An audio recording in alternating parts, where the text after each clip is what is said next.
And now I'd like you to imagine them lying dead at the side of the road. From trying to push out the windshield and break out the side window and claw his way out of that car submerged in a canal. I will one day be able to go through this without the tears. Many days I question why this happened, and every day my heart still aches.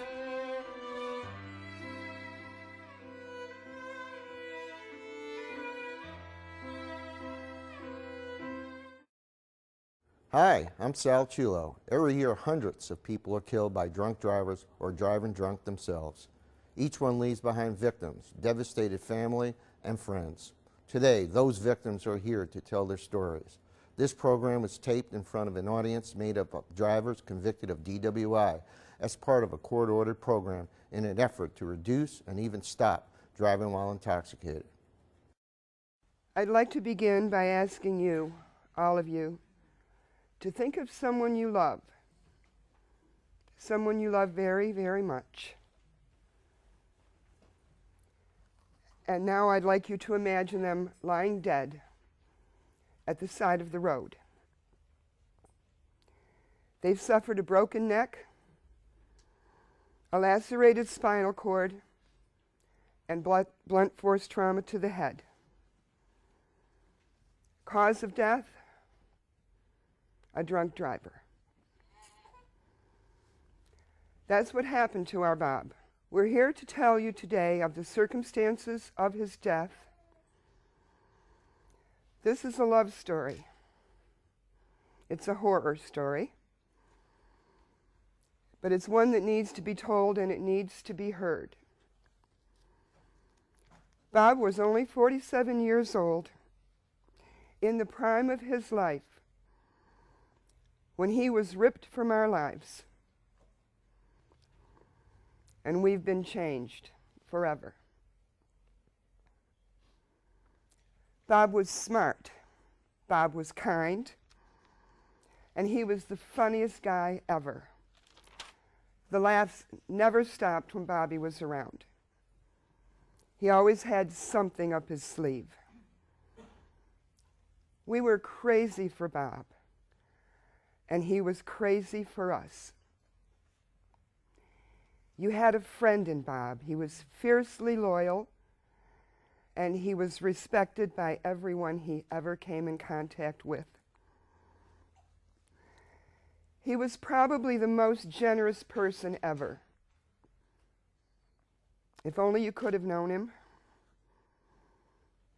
He was a breath of fresh air. He was totally unpretentious, the real deal, the genuine article. Bobby was everything that was right in this world. On Sunday afternoon, June 28, 2009, several of us met Bob and his wife Tammy and his son Zach, who was then 6 years old, at the Fort Drum Air Show. It was a perfect day, sunny and warm, and we were so happy to be there, to be together. The air show ended at 3:30. We said goodbye with plans for a cookout the next day. How little we knew. Bob was pronounced dead at 5:30. In 2 short hours, this perfect day would turn into a nightmare. The worst day of our lives. Because someone, double the legal limit for booze, was arrogant enough to get behind the wheel of his 2.5-ton Chevy Avalanche. Stupid enough to drive down a country road like a maniac, and indifferent enough to think that nothing would happen to him or anybody else. Bob was in the driver's seat. Tammy was in the passenger seat. and Zach was in the back seat when this very drunk driver hit Bob's Jeep. It flipped twice in the air, and it landed, and then it rolled once more, and it came to rest on its roof.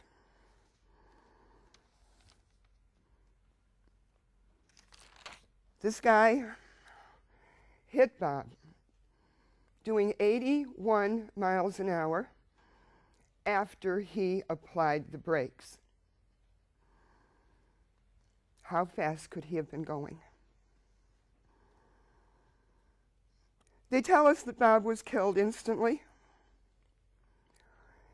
Tammy was hanging upside down, near death from asphyxiation. One of her lungs had been punctured and had collapsed. Among her other injuries, a broken scapula, broken clavicle, broken ribs, a lacerated kidney, facial contusions,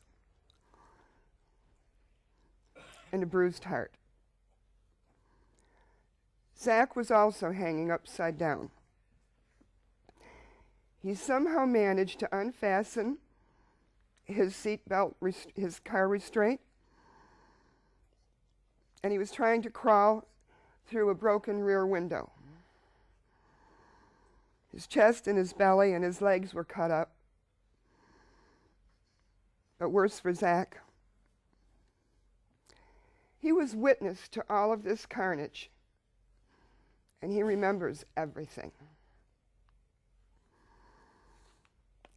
Across the road from the crime scene, and we call it a crime scene, we don't call it an accident scene because this was not an accident.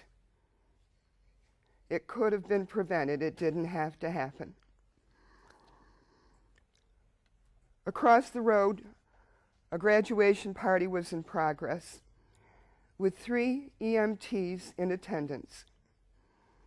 They ran across the road. They helped Zach out of the vehicle. They saved Tammy's life. She'd be dead if she had to wait for an ambulance crew. We have that on authority. If not for these first responders and the grace of God, this would have been a double funeral. My phone rings around 7:15, and it's the hospital, and they tell me that there's been an accident and that I have to be there. They escort me to this little room where the doctor apprises me of Zach and Tammy's injuries, and then the doctor tells me that your brother didn't survive. She had to tell me 2 more times because this just didn't register. And then they tell me that I can use the phone to call my family. Can you imagine having to do that? Everyone arrives at the hospital, and of course we're all in shock. An ambulance comes to take Tammy to University Hospital in Syracuse.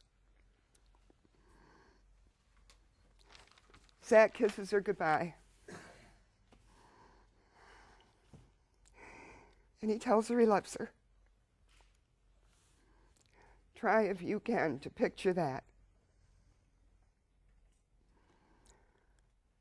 The next day, my daughter Kelly and my daughter-in-law Tara go down to the sheriff's department where Bob's Jeep is impounded. Somebody has to clean it out,